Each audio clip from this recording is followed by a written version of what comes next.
Hello friends, आपका स्वागत है आपके अपने channel net exam history preparation पर।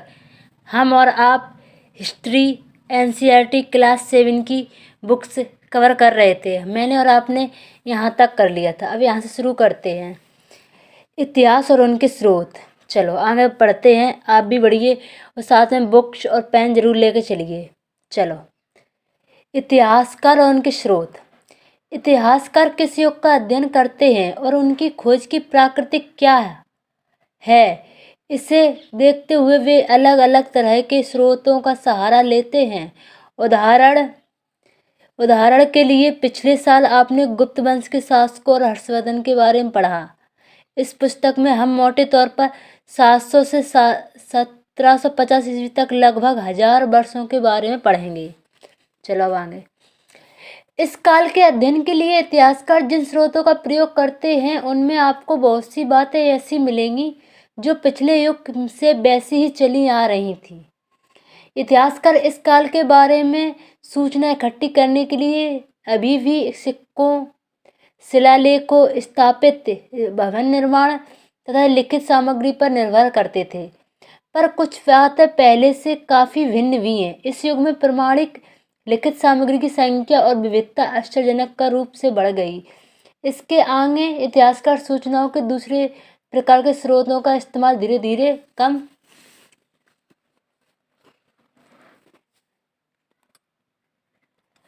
करने लगे। इस समय के दौरान कागज क्रमशः सस्ता होता गया और बड़े पैमाने पर उपलब्ध भी होने लगा। लोग धर्म ग्रंथ, शासकों के वृत्तांत, संतों के लेखन तथा उपदेश, अर्जियां, अदालतें के दस्तावेज, हिसाब तथा करों के खाते आदि लिखने में इसका उपयोग करने लगे। धनी व्यक्ति, शासक, जन, मठ तथा मंदिर पांडुलिपियां एकत्रित किया करते थे। इन पांडुलिपियों को पुस्तकालयों तथा अभिलेखगारों में रखा जाता है। इन पांडुलिपियों तथा दस्तावेजों से इतिहासकारों को बहुत सारी विस्तृत जानकारी मिलती है, मगर साथ ही इनका उपयोग कठिन भी है। कठिन इसलिए है, देखो कहीं से मतलब पांडुलिपियां ऐसे नहीं की जाती हैं, ये बहुत वैसे वृक्ष होता है उससे बनाई जाती हैं। वृक्ष के पत्ते तोड़ कर लाओ, अच्छे वृक्ष के पत्ते तोड़ो, फिर उनको अच्छे से लिखो, इस तरह के होता है। उन दिनों छापे खाने तो थे नहीं, इसे लिपि के नकल नवीन हाथ से ही पांडुलिपियों की प्राकृतिक बनाते थे। अगर आपने कभी किसी मित्र के गृह कार्य की नकल उतारी है तो आप जानते होंगे कि यह काम आसान नहीं है। कभी कभी आपको अपने मित्र की लिखावट समझ में नहीं आती होगी और आपको मजबूर होकर अंदाज ही लगाना पड़ता होगा कि क्या लिखा है। फलस्वरूप आपके लिए मित्र के लिखे हुए से कुछ छोटे मोटे लेकिन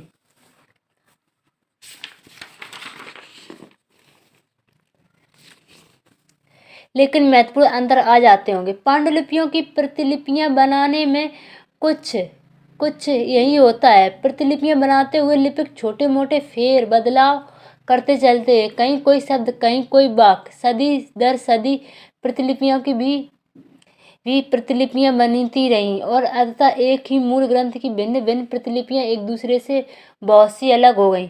इससे बड़ी गंभीर समस्या उत्पन्न हो गई, क्योंकि आज हम लेखक की मूल पांडुलिपियां शायद ही कहीं मिलती हैं। हमें बाद के लिपिकों द्वारा बनाई गई प्रतिलिपियों पर ही पूरी तरह निर्भर रहना पड़ता है। इसलिए इस बात का अंदाजा लगाने के लिए कि मूलभूत लेखक ने क्या लिखा था, इतिहासकारों को एक ही ग्रंथ की विभिन्न प्रतिलिपियों का अध्ययन करना पड़ता है। उनका कहने का अंदाजा, आप जैसे किसी की नोट्स लेके अपनी नोट्स बनाते हैं, अगर उसका समझ में नहीं आता तो आपको शायद अंदाजा लगाना पड़ता है कि ये हो रहा है, इसलिए प्रतिलिपियां गलती हो गई हैं।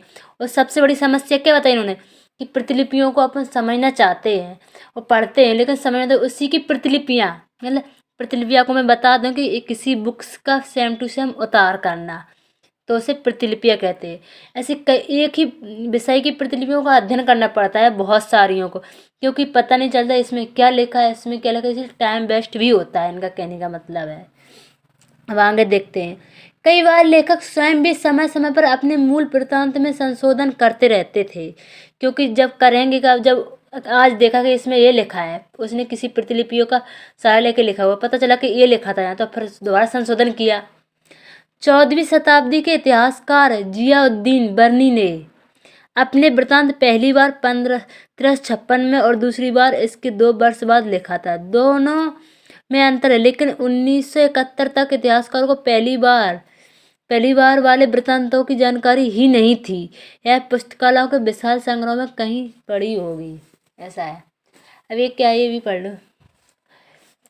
इस चित्र है, आप देख लो ध्यान से। ये वही है जो उल्टा मैप बनाया था।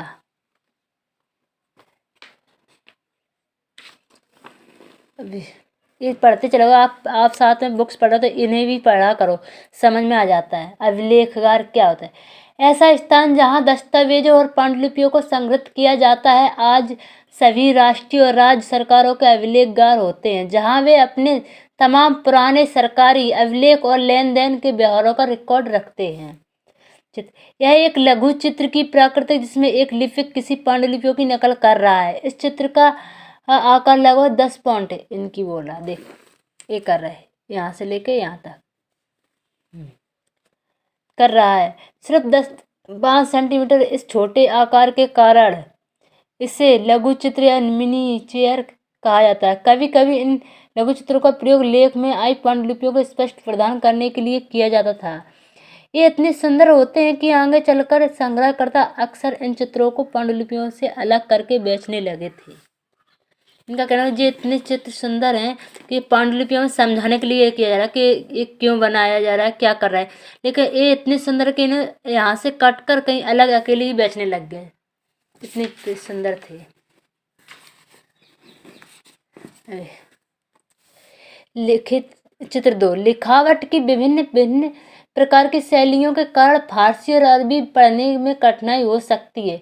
नस्तलिक लिपि बाईं ओर में बड़ जोड़कर धारा प्रवाह रूप से लिखे जाते हैं। फारसी अरबी के जानकारों के लिए इस लिपि को पढ़ना आसान होता है। सशक्त लिपि दाईं ओर से अधिक संक्षिप्त और कठिन होती है। अब ये नए सामाजिक और राजनीतिक समूह। सन 700 से और 750 के बीच के 1000 वर्षों का अध्ययन इतिहासकारों के आगे भारी चुनौतियां रखता है। मुख्य रूप से इसलिए कि इस पूरे काल में बड़े पैमाने पर और अनेक तरह के परिवर्तन हुए। इस काल में अलग अलग समय पर नई प्रौद्योगिकी दर्शन होते हैं, जैसे सिंचाई में रहट, कटाई में चरखे और युद्ध में अग्नि शस्त्र या बारूद वाले हथियारों का इस्तेमाल किया जाने लगा। इस उपमहाद्वीप नई तरह का खान पान भी आया। आलू, मक्का, मिर्च, चाय और काफ़ी। ध्यान रहे कि ये तमाम परिवर्तन नई प्रौद्योगिकियां और फसलें उन लोगों के साथ आए जो नए विचार भी लेकर आए थे। परिणाम स्वरूप यह काल आर्थिक, राजनीतिक, सामाजिक और सांस्कृतिक परिवर्तन का भी काल कहा जाता है। जिस 700 और 1750 के बीच जो काल रहा, उसमें बहुत सारी बदलाव है। उसमें बहुत सारी सिंचाई के लिए रहट होने लगे, कताई के लिए चरखे, ये सारे, और उसमें खान पीन का भी बदलाव आया। इनका कहने का जो नए विचार लौट के आए वो नई प्रौद्योगिकी की भी लेकर आए, और इसमें अपने भारत की राजनीतिक, सामाजिक, संस्कृतियों में परिवर्तन बहुत हुआ है। ये अपन अध्याय 5 में पढ़ेंगे, 6 में पढ़ेंगे, 7 में पढ़ेंगे इनके बारे में। इस युग में लोगों की गतिशीलता, एक स्थान से दूसरे स्थान पर आना जाना भी बहुत बढ़ गया, मतलब सफ़र करने लगे। अवसर की तलाश में लोगों के झुंड दूर दूर की यात्रा करने लगे थे। इस उपमहाद्वीप में अपार संपदा और अपना भाग्य गढ़ने के लिए अपार संभावना मौजूद थी। इस काल में जिन समुदायों का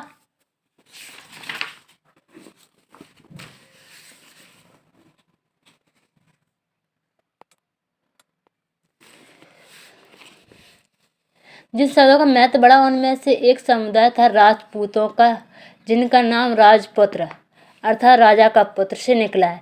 8वीं से 14वीं सदी के बीच यह नाम आमतौर पर योद्धाओं के उस समूह के लिए प्रयुक्त होता था जो क्षत्रिय वर्ग के होने का दावा करते थे।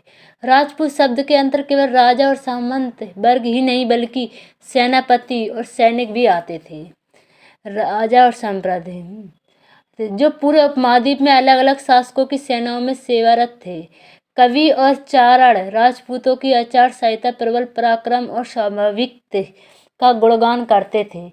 इस युग में राजनीतिक दृष्टि से महत्व हासिल करने के अवसरों का लाभ, मराठा, सिख, जाट, आहोम और कायस्थ, मुख्य लिपिक और मुंशियों का कार्य करने वाली जाति आदि समूह ने भी उठाया।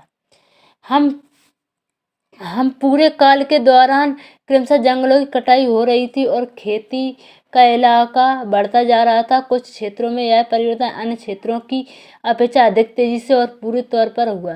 पर्यावरण में परिवर्तन के कारण कई वनस्पतियों को मजबूरन होकर अपना स्थान छोड़ना पड़ा। कुछ और वनवासी जमीन की जुताई करने लगे और कृषक बन गए।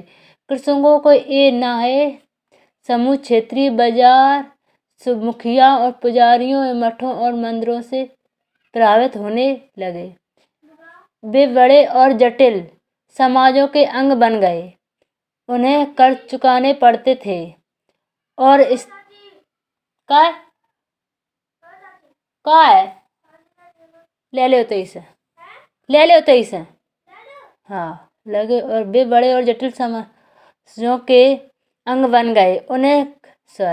उन्हें कर चुकाने पड़ते थे और स्थानीय मालिक वर्ग की बेगार करनी पड़ती थी। परिणाम स्वरूप किसानों के बीच आर्थिक और सामाजिक अंतर उभरने लगे। कुछ के पास ज़्यादा उपजाऊ जमीन होती थी, कुछ लोग मवेशी भी पालते थे और कुछ लोग खेती से खाली समय में दस्तकारी आदि का कुछ काम कर लेते थे।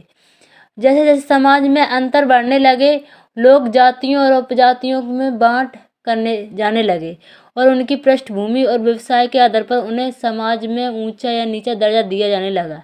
ये दर्जे स्थायी नहीं थे। किसी जाति विशेष समुदायों के हाथों में कितनी सत्ता, प्रभाव और संसाधनों का नियंत्रण है, इसके आधार पर उसके दर्जे बदलते रहते थे। एक ही जाति का किसी क्षेत्र में कोई दर्जा हो सकता था और किसी अन्य क्षेत्र में कोई और। अपने सदस्यों का व्यवहार का नियंत्रण करने के लिए जाति स्वयं अपने अपने नियम बनाती थी। इन नियमों का पालन थैंक यू।